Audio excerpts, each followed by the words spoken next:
On May 15th, 1988, all seemed to be well in the world.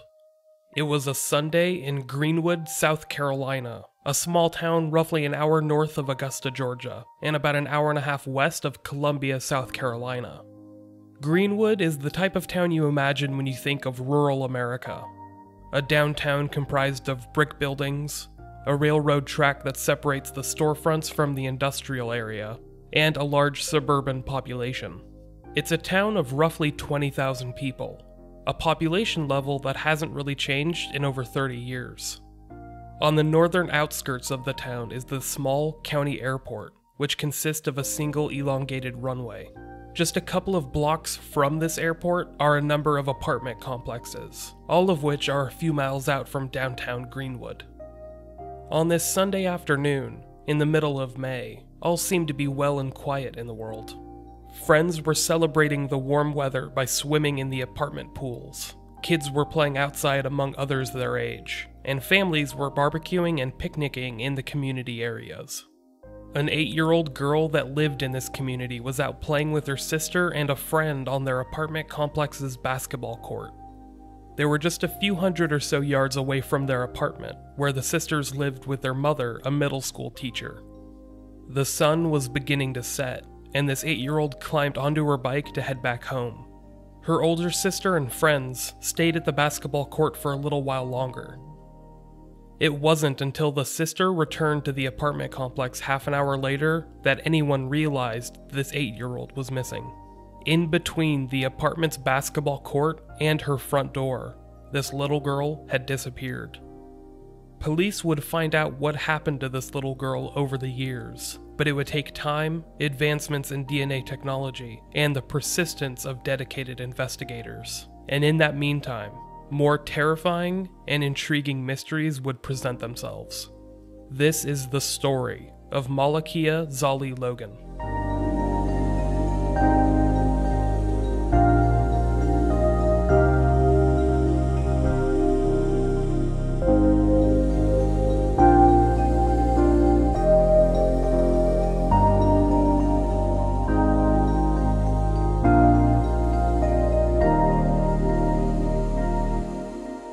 Welcome to Unresolved. I'm your host, Micheal Whelan, and this episode is a continuation of the past few stories. Recently, I have been focusing on a handful of cases that bear striking similarities to one another. This started with Danette and Jeanette Millbrook, twins that went missing from Augusta, Georgia in 1990, and continued with Tiffany Nelson, a young girl that was abducted and murdered just a few miles away from the twins in 1994. If you would like to support the podcast, you could do so by leaving the podcast a rating and review on Apple Podcast. You can also support the podcast by checking out the products offered by our sponsors, including today's sponsor, Harry's. Harry's is a company founded by two guys, Jeff and Andy, who were fed up with the high cost of overpriced razors and decided to do something about it. They made their own company, Harry's, which allows you to buy razor supplies directly from them, cutting out the middleman and giving you a product that is better than any of the other brand names. Harry's is so confident that you're going to love their blades, they'll give you their trial shave set for free when you sign up at harrys.com/unresolved. All you need to do is go to that link, sign up, and throw in a few bucks for shipping. This free trial set includes a weighted ergonomic razor handle, 5 precision-engineered blades with a lubricating strip and trimmer blade, rich lathering shave gel, and a travel blade cover. This is a $13 value, which you can get for free by signing up at harrys.com/unresolved. Personally, I have no idea how Harry's is turning a profit. Ever since I received my own free trial set about 6 months ago, I have not needed to change blades, let alone razors.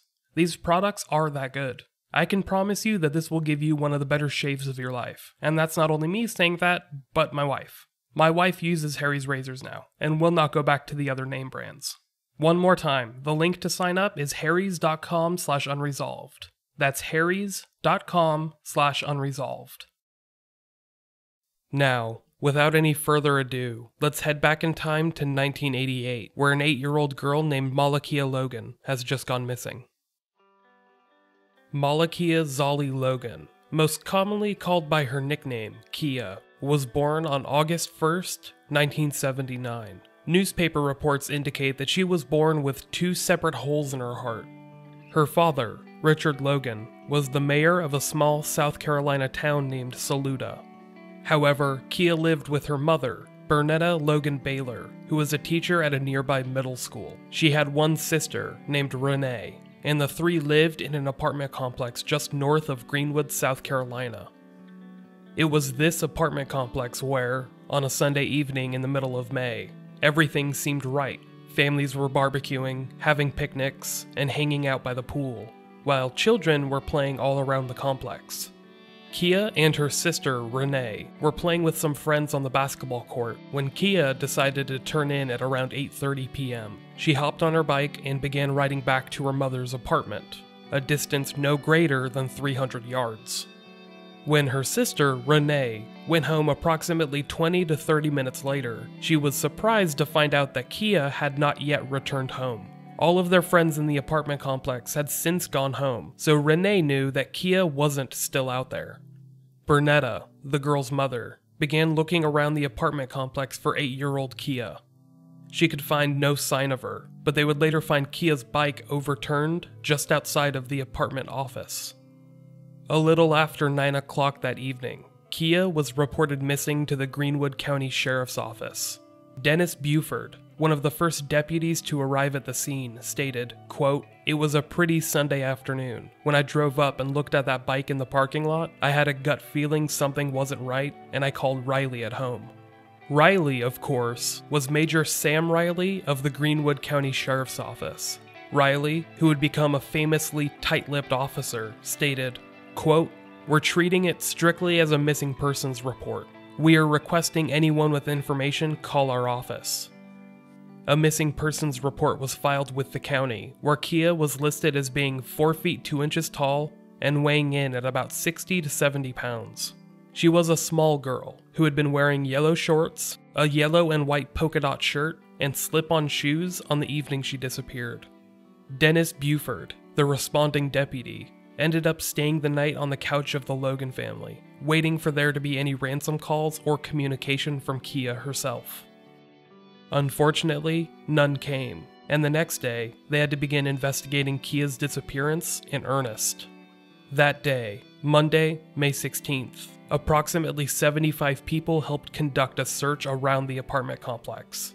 They combed around the Georgetown apartments for most of the night, until the lack of light eventually led to them turning it around.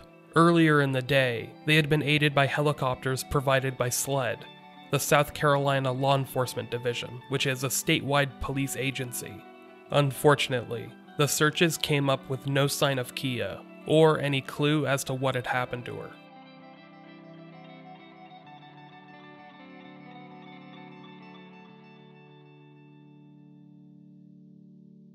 The searches and canvass of the apartment complex continued on into Tuesday, but police would not release another public statement until May 18th, Wednesday.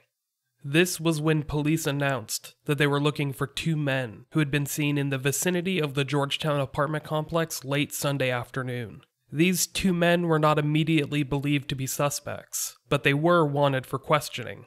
Major Sam Riley stated about this lead, quote, "As a result of interviews, we are now looking for 2 men and 2 vehicles. We're looking for a medium blue utility-type van with dark tinted windows. It was occupied by an older white male with graying hair. We're also looking for a faded dark blue or black Monte Carlo, a mid-70s model. It was occupied by a white male, 35 to 40 years of age, slender built, lean or pointed facial features with brownish blonde hair with sun streaks." Police had continued to interview people within the apartment complex, hoping to learn more about these 2 mysterious men and any ties that they had to the tenants. Greenwood's Emergency Preparedness Director Herbert Vaughn spoke to the local press and talked about the searches his department had helped conduct in the area on Monday and Tuesday. They had suspended the searches on Tuesday afternoon after finding nothing in the 2 days they were out there.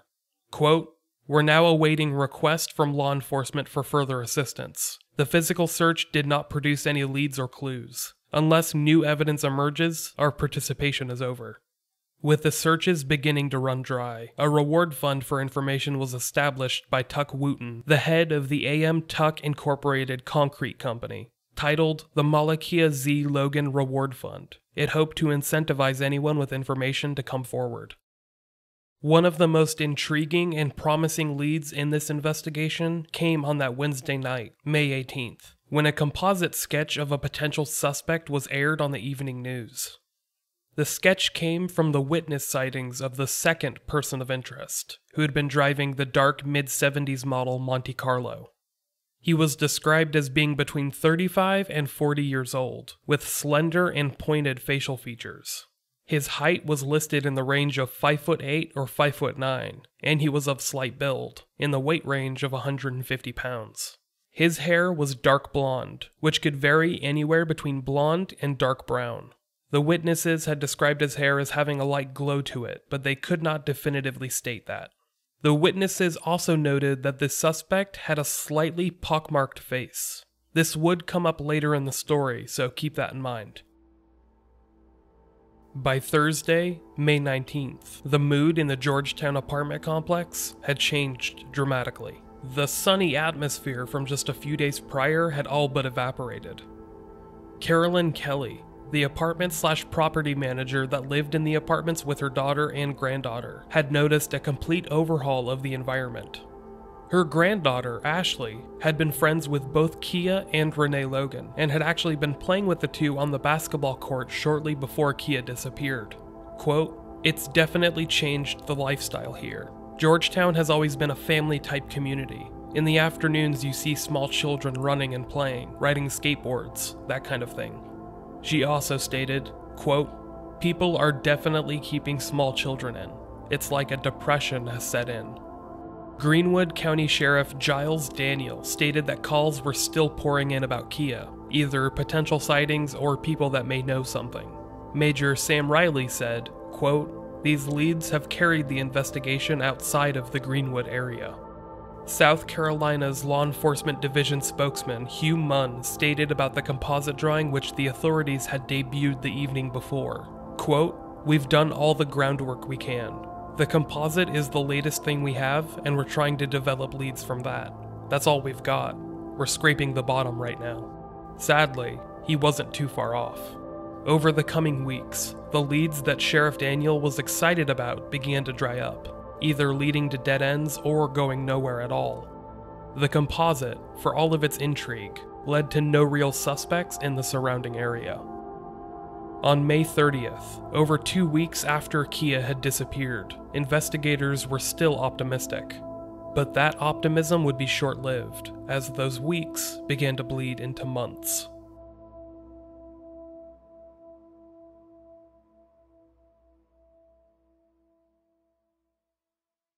On July 4th, the Greenwood area newspaper, the Index Journal, ran a story detailing Kia's mom, Bernetta Logan Baylor, as she struggled with the disappearance of her youngest daughter.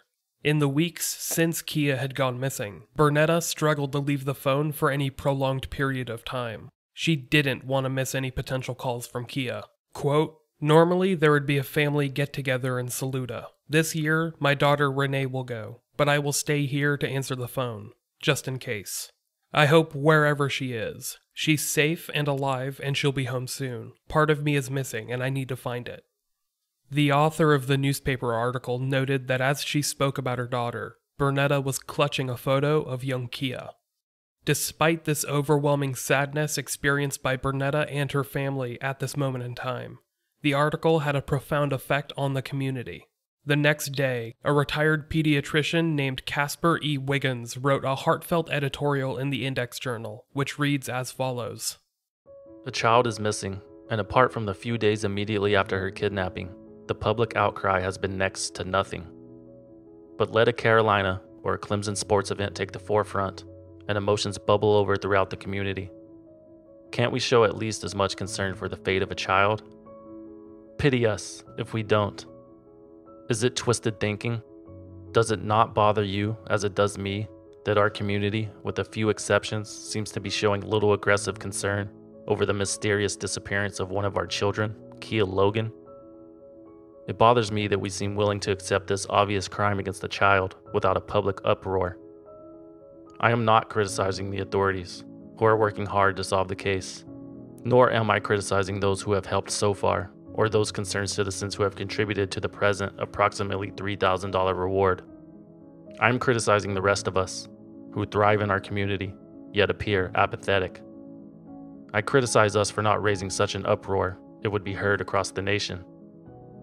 The message we should be sending far and wide is not one emphasizing our public apathy, but one which loudly reveals that the people of Greenwood County will not sit idly by while our children disappear. How can we send such a message? One way is to make the amount of the reward really impressive and/or tempting. I'm thinking in terms of $50,000 or $100,000 for information leading to the arrest and conviction of those responsible. A reward made up of contributions from those who really care, and amounts affordable to them parents, concerned citizens, and businesses. I feel confident such an impressive reward, with the proper publicity, will help the authorities solve this mystery, and our community may well have made the solution possible. The county bank is accepting and receiving donations. I'm going down today to make my donation, and I challenge you, be you a parent, citizen, or business. If you're really concerned about what happens to the children of the Greenwood community, go down to any office of the county bank and make your donation. Let's send the message forth. Greenwood County folks get right upset when one of their children is criminally abused. Over the next week, the letter, written by Dr. Wiggins, inspired many to pledge support to the Malakia Zali Logan Reward Fund. A follow-up news article just a few days later stated how employees of the local Kmart, so moved by Wiggins' battle cry, raised $650 within an hour. Local businesses continued by making donations to the fund. 2 months into the investigation, at least one thing was crystal clear. Micheal Logan may have been missing, but she most certainly wasn't going to be forgotten. By September 15th, Kia had been missing for 4 months. The investigation to find her had still gone nowhere truly productive, with police beginning to expand their search out of the area.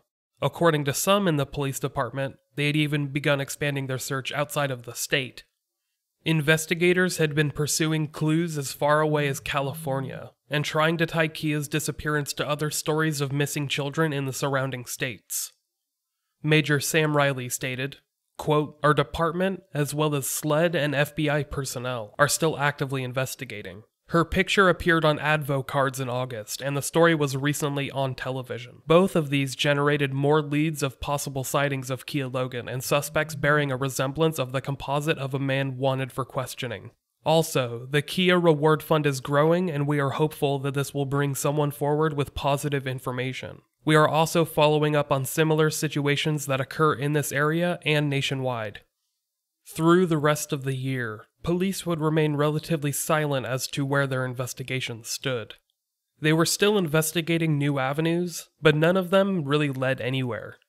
Soon, children began playing outside of the Georgetown apartments once again, Kia's disappearance becoming an outlier for a safe community. Soon enough, the 1-year anniversary of Kia's disappearance had come and gone. By this point, her family had begun to fear the worst. They had held out hope that someone had abducted her for ransom, or perhaps, just perhaps, she actually had run away. But now a parent's worst fear was beginning to creep into their bones. The realization that she was not okay, that something had happened to her. Dennis Buford, the deputy who had responded to the incident and originally stayed the night on the couch, continued to feel a personal connection to the story. Quote, "Every time I open up the evidence room door, I see the bike and it's haunted me. It's a reminder of unfinished business." Within the year, the Malakia Zali Logan Reward Fund had topped $20,000 for any information that would lead to answers for the missing 8-year-old. Despite that, police wouldn't have any real leads to follow up on until October of the next year, 1990. On October 1st, 1990, a Monday, a hunter was in the area just outside of Newberry, South Carolina. The wooded area he was in, just off of Mount Pleasant Road, also known as SC-34. is just about 4 miles northeast of Newberry and 35 miles east of Greenwood, where Micheal Logan had disappeared from. As the hunter walked along a pasture fence, he stumbled upon a small object resembling a human skull. Police were called to the scene, and the skull was taken into police custody for testing. Newberry County Sheriff Lee Foster told the media, quote, "It was obvious that it was the skull of a child. We began checking missing children cases and conducted 3 weeks of intensive searches for additional remains, but we didn't find anything." Little else could be determined of the victim or how they had died, as the skull showed no signs of obvious trauma or any bullet holes. However, because of its size, they were able to determine that the victim had been 13 years of age or younger. Sheriff Foster continued, quote, "We are reasonably sure at this point the skull was not dug from a grave." This meant that police were pretty confident that the skull had been intentionally left and abandoned there. Newberry County Memorial Hospital forensic pathologist Dr. Keen Garvin reiterated this finding, stating that the skull was likely placed there after the body had already decomposed. Sam Riley, who had been a major in the Greenwood County Sheriff's Office, had recently been elected sheriff. He spoke about the skull as well, stating about his communication with the Newberry County Sheriff's Office. Quote, "We were in contact with them yesterday, and we will be in contact with them again today. They haven't made any positive identification yet. They're going to search for other skeletal remains in identification." The Newberry County Sheriff's Office, along with other law enforcement and volunteer agencies, conducted searches in the area where the skull had been found. They searched pretty exhaustively for about 3 weeks, unable to locate any more remains other than that skull. Sending it off for forensic testing, they had to hope that they could uncover any evidence that could help lead them to a potential culprit. Immediately, investigators became convinced that the skull could have belonged to the missing Micheal Logan, who had been missing from a town roughly half an hour away for 2.5 years now. They tried using the dental records and skull reconstruction techniques available to them in an effort to determine if the skull was Micheal's, but nothing was positively confirmed. With DNA testing being in its infancy, it would be years before they could definitively test the skull for forensic proof. They sent the skull off for continued testing at the University of South Carolina, where a forensic anthropologist was able to tell investigators that the skull belonged, quote, to a 6 to 8-year-old African American. In 1993, the skull was sent off to the National Museum of Natural History in Washington, D.C. for DNA testing. Remember, this is before the trial of O.J. Simpson, so DNA testing was very much in its infancy then. Those early tests were inconclusive, relying on DNA found in the skull itself in very primitive ways. In 1996, the testing of mitochondrial DNA was performed at a genetics lab in North Carolina. The results were tested alongside DNA taken from Micheal's parents, Bernetta and Richard, and this time, it proved consistent.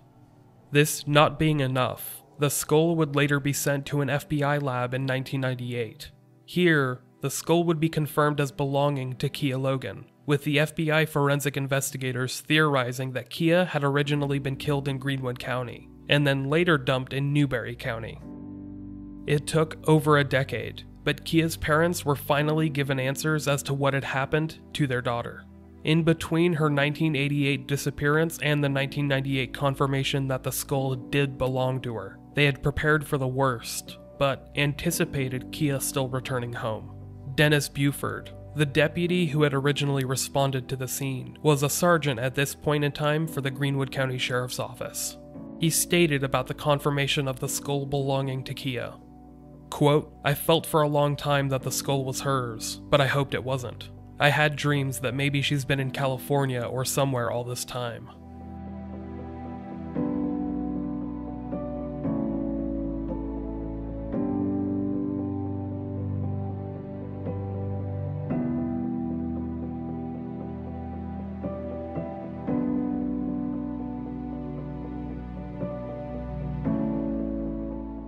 When the skull was discovered in 1990, it proved a lone clue in a vast sea of nothingness. However, By the time the skull was forensically proven to belong to Kia Logan, they had come across a suspect they believed was not only responsible for Kia's death, but an assortment of various sexual assaults and crimes against children.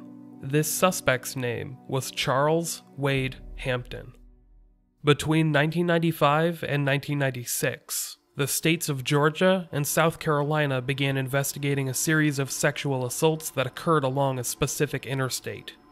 In all of the sexual assaults, the victim profile remained largely the same. There were 6 victims in total, all of whom, save for one, were young black girls between the ages of 5 and 9. The lone exception was a 5-year-old girl with tan, olive-colored skin who had dark features. They were all at places close to the highway in question, and they were all abducted from one location and led to another. In most cases, they were sexually assaulted before being abandoned in a public setting, but at least one of the girls was not. She was simply abducted and then dumped off at a gas station, where she was able to call for help. The days in which the victims were abducted varied, with 3 of the crimes happening on a Saturday, a Friday, and a Monday. However, 3, which took place in the middle of this crime spree, took place on a Thursday. Just like the day of the week, the timing of the incidents changed as well. Some victims were abducted as early as 12:45 in the afternoon, while others were abducted as the sun began to set, 7 or 8 o'clock at night. The crime spree began in July 1995 and carried on until August of 1996. Like I said, these crimes varied by location, with some taking place in Georgia and others in South Carolina. It wasn't until the 3rd or 4th crime that police began to link them together, when the suspect descriptions began to slowly align with one another. In each crime, the suspect was described as a middle-aged white man, with some kind of gray stubble on his face and a pockmarked complexion, as well as a unique tattoo on a bicep, which some of the young victims called a dragon and others called a snake. While some descriptions of this suspect varied, such as at least one of the girls calling the suspect, quote, fat in his tummy, and the perpetrator's hair color varying, these details were all universally agreed upon. It took police a while to line up the suspect description because the vehicles in question varied based on each witness. 2 described the vehicle they had been abducted in as a champagne gold Mazda, while others pointed out either a white Toyota Corolla or a white Chevy Celebrity. Another description was very vague, calling it simply an older model white compact or subcompact with a blue interior. At around the time these sexual assaults came to an end, in the late summer of 1996, police began to eye a specific sexual deviant as a potential suspect. He had been in police custody, and when questioned, he actually began confessing to some of the crimes. He included details, some of which convinced police that he had involvement, but others they viewed pretty skeptically. Charles Wade Hampton was born on September 21st, 1952. As an adult, he stood about 5 feet 8 inches tall, weighing in at only 132 pounds. He had green eyes, with brown hair, a brown mustache, and a few days' worth of graying stubble at the time of his arrest in 1996. He also had a blotchy, pockmarked face, made worse from poison ivy exposure the year before. Early on in questioning, Charles admitted that he often changed his hair color. His ex-wife and girlfriend agreed on that. They often helped him dye it, during time periods that turned out to correlate with the 1995 and 1996 sexual assaults. He was a former Department of Transportation employee who lived in Clark County, Georgia, and worked at the rest stop at Hard Labor Creek State Park as a maintenance man. He had been previously terminated due to unexcused absences and excessive tardiness, but that did not stop him from getting into more trouble. He was arrested in 1996 after drilling some holes in the wall of the women's bathroom. He was accused of intentionally drilling the holes to peep on unwitting victims, and he was arrested shortly after this was discovered. At the time of his arrest, he was 44 years old and was driving a white 1986 Dodge 600. Police noted that he had his initials, CH, tattooed on his right shoulder. He also had scars along his right arm and stomach, which matched up with what one of the younger victims had described. Upon his arrest, he proved very cooperative with law enforcement. In fact, police noted that he might have been a little too eager at times. He immediately provided voluntary consent for police to search his vehicle by signing a waiver of constitutional rights to a search warrant, a provision he also signed for a search of his home. While police began a search of his home and his vehicle, he openly admitted to several things. He described not only his sex life, which included sex with both genders, but his prior criminal history. You see, in 1981, he had been arrested and convicted for the rape of a 16-year-old, telling interrogators that his seminal fluid had been used to convict him. In his vehicle, police found many out-of-place things, items such as clothing, toilet paper, the marriage certificate of him and his ex-wife, etc. But there were also nude photographs of women, including images of his then-girlfriend, and a pornographic magazine named Stroke-Off Tales. Most concerning, though, were torn-out magazine images of children, a discovery that made investigators think that there might be more to this deviant than first expected.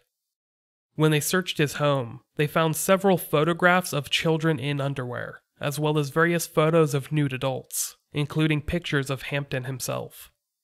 Police also found actual pairs of children's underwear in his laundry, which was then sent in for forensic testing.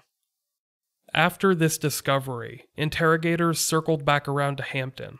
He was more than willing to continue talking, even answering questions about his prior sexual assault conviction from 1981. When asked about the rash of sexual assaults against children, he suspiciously stated that the person responsible, quote, would know how not to get caught, at least this time.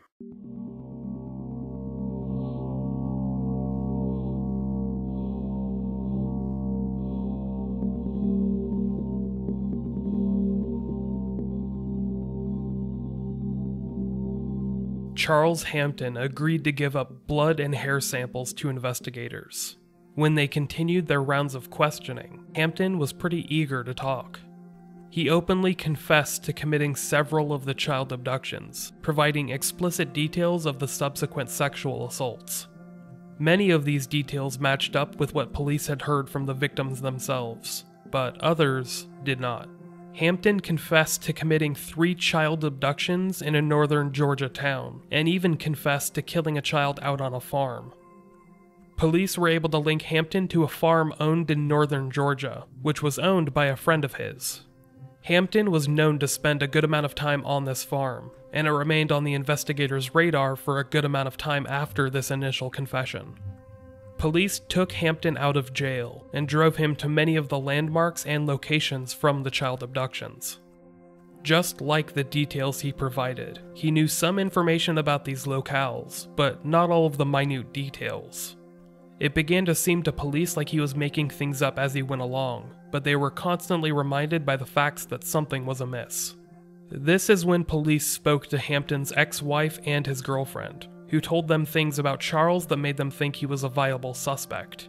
They learned about how he constantly changed his hair color, and he had driven a number of cars over the last few years, some of which included a maroon 1977 Dodge Aspen, a 1965 Chevy Bel Air, and a bronze-colored Chrysler. As police tried to pinpoint the motive for Hampton's confessions, the forensic analysis they were hoping to rely on brought back an intriguing proposition. The DNA testing from the 6 sexual assaults linked all of them together, indicating that a single suspect was behind each of the crimes. However, none of these samples matched up with Hampton himself. If they wanted to try him for any of the crimes, they needed a more definitive smoking gun. Police had managed to find hairs within his vehicle, all of which were found to have belonged to a Caucasian. All of this created a very confusing puzzle, which police really didn't know how to make sense of. They had reason to believe that Hampton had been responsible for some truly terrible crimes, but they had no real proof to prove any of them. Hampton would plead guilty to his original felony peeping Tom charge, meaning that he would be spending the next 5 years in a state prison. Investigators now had half a decade to try and work out a case against him for any of the child abductions. As Hampton prepared for his 5-year sentence, he was facing investigations and charges from 4 separate states. Not only were Georgia and South Carolina preparing cases against him, but North Carolina and Florida were investigating him for similar child abductions and sexual assaults in their states. Unfortunately for them, as soon as Hampton went to jail for peeping Tom charges, he stopped cooperating with investigators. He soon recanted all of his prior confessions, meaning that police would have to start back from square one. Upon the 1996 arrest of Charles Hampton, the string of child abductions plaguing the area of Georgia and South Carolina seemed to come to an end. When Hampton stopped cooperating with police and withdrew his previous statements taking credit for the 1995 and 1996 sexual assaults, police realized that they needed to build a case around evidence, not just his incriminating comments. What he had told them was intriguing at face value, but there was nothing truly incriminating about him. It was as if he was saying enough to keep police on the hook, but not enough to actually be charged with any crimes. Police were beginning to become certain that Hampton had simply been lying to them in order to obtain special privileges, such as trips outside of jail, special meals, coffee, and cigarettes. When it was finally time for Hampton to be released, he was immediately rearrested for a warrant investigators had planned. It was a crime where no sexual assault had taken place, but centered around the abduction of a 7-year-old victim from 1995. However, it wasn't until 2002 that prosecutors began firing off the big guns at Hampton.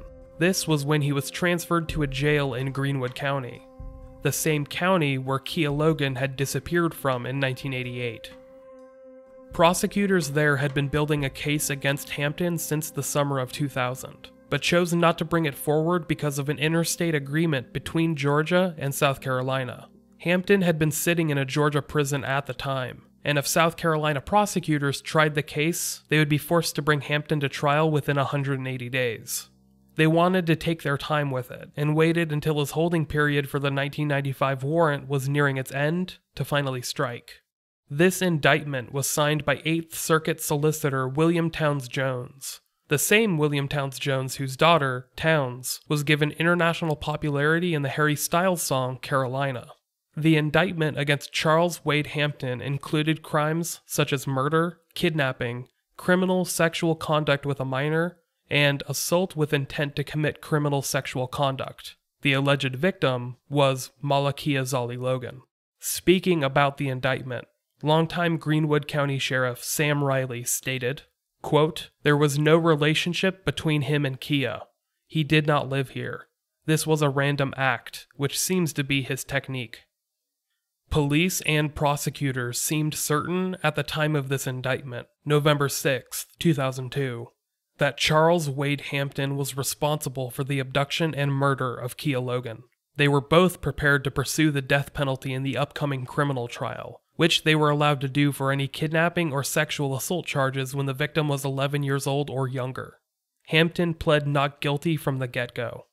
The prosecutors consulted Kia's family throughout this process, taking their feelings into serious consideration. The family, to their credit, was steadfast in their conviction, wanting to see Hampton in a court to face the charges levied against him. However, that criminal trial would never come to pass. On June 22, 2007, a Friday, the charges against Charles Wade Hampton were suddenly dropped.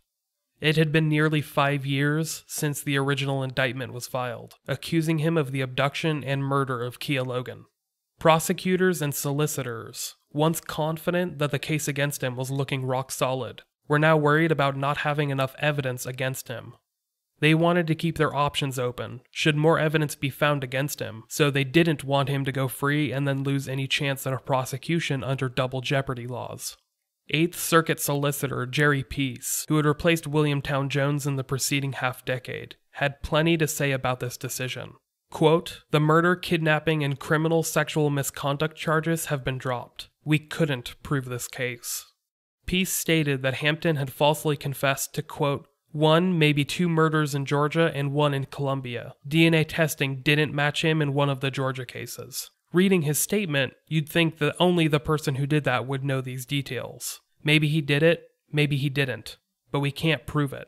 He'll get credit for time served and good behavior, so he'll be back on the street. He'll be back on the street. Scary. The case is 19 years old. The family has been living with it for 19 years. No closure. They're no closer today than they were back in 1988 when Kia was snatched up. That's really bad for the family. Newberry County Sheriff Lee Foster also shared his thoughts, referring to the active state of the investigation, or rather, the lack of one. Quote, "I can't think of anything worse than losing a child to an act of violence. Then on top of that, losing a child which you really don't know what happened." Charles Wade Hampton later pled guilty to obstruction of justice charges, which stemmed from him lying to investigators. In particular, they went after him for comments he had made between his 2000 release from prison and his 2002 rearrest, in which he had confessed to the 1995 abduction of a 5-year-old girl from Richland County and the subsequent sexual assault. They had no evidence that he had actually committed the crime, but they had his confession on the record, and at the very least, he had lied to investigators and caused them to waste valuable time by pursuing him as the suspect. The felony, which carried a potential 10-year sentence, was handed down shortly after his plea. He was sentenced to 8 years, with time already served. Between the 2002 indictment and this, he had accrued nearly 5 years of time served. This means that between the time of his plea and now, Charles Wade Hampton has served his time and likely since been released. I only say likely because I legitimately can't find any record of him online or in the press since 2007.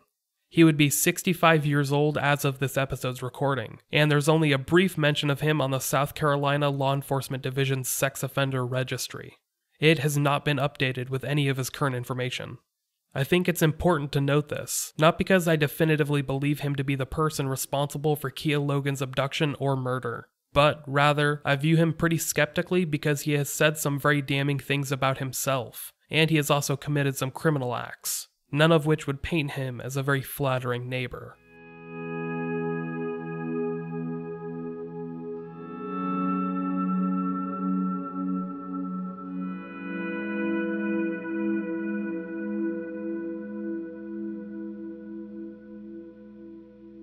It has been over a decade since there was any news or developments in this investigation, with it seeming to enter the pantheon of cold cases which will likely never be truly solved. In 2009, the Malakia Logan Memorial Scholarship was established at her hometown's Lander University.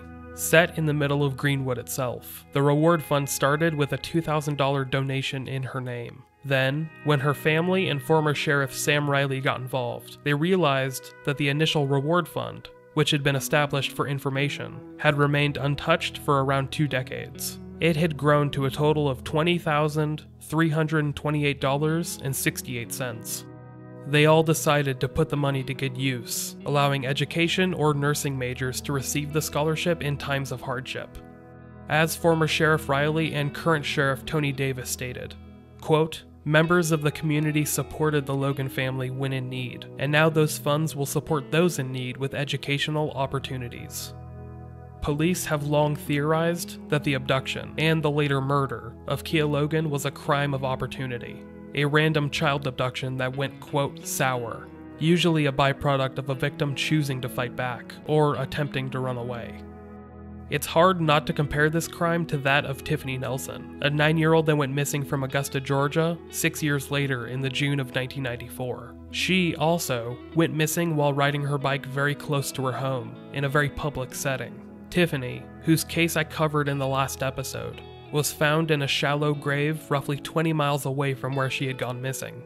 However, police and investigators have yet to find any more of Micheal Logan's remains, and remain hopeful that those will turn up someday, allowing them to fully pursue a suspect or a person of interest in the crimes.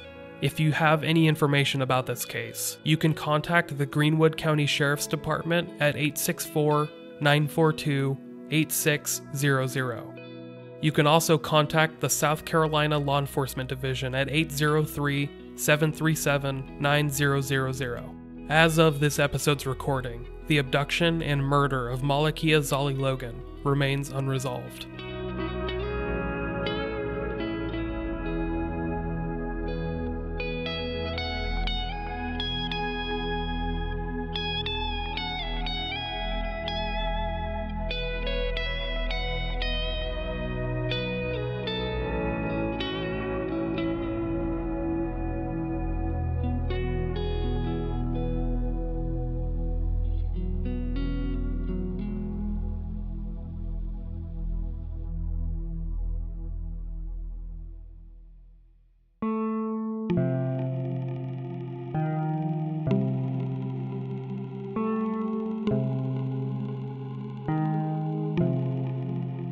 Thank you for listening to Unresolved.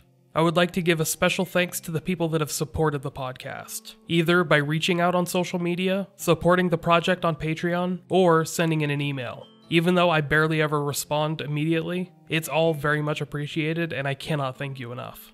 I would also like to give a special thank you to a concerned citizen from the amazing podcast Swindled. If you haven't had a chance to check it out yet, you need to. It's one of my favorite podcasts that deals with white-collar crime. It's unique and it's amazing. Seriously, just go listen to it. If you would like to stay in touch with Unresolved, you could find it on either Facebook or Twitter. It's at UnresolvedPod on Twitter, and it can be found at facebook.com/UnresolvedPod. There is also a Facebook discussion group, which I would recommend you join as well. If you would like to send in emails, you could do so by sending them to unresolvedpod@gmail.com or to the unresolvedpodcast@gmail.com. You could also send them in to me personally at michael@unresolved.me. And I know I say this all the time, but it's Michael with the E before the A. If you want to follow along with the podcast, with a transcript of each episode or a link to any of my sources, you could do so by checking out the podcast website, which is unresolved.me. There, you could also find links to any social media site we're active on, how to listen and subscribe, and the Patreon page, which is where you can help financially support the podcast. This episode was the third story I've covered in an ongoing series, starting with Danette and Jeanette Millbrook and continuing last week with Tiffany Nelson. I have one more of these stories planned, which will be out sometime next week, and it will address the so-called Aiken Does from South Carolina. Be on the lookout for that, as well as another podcast I am launching called Hoax. Until next time, everyone, stay safe, and I'll talk to you later.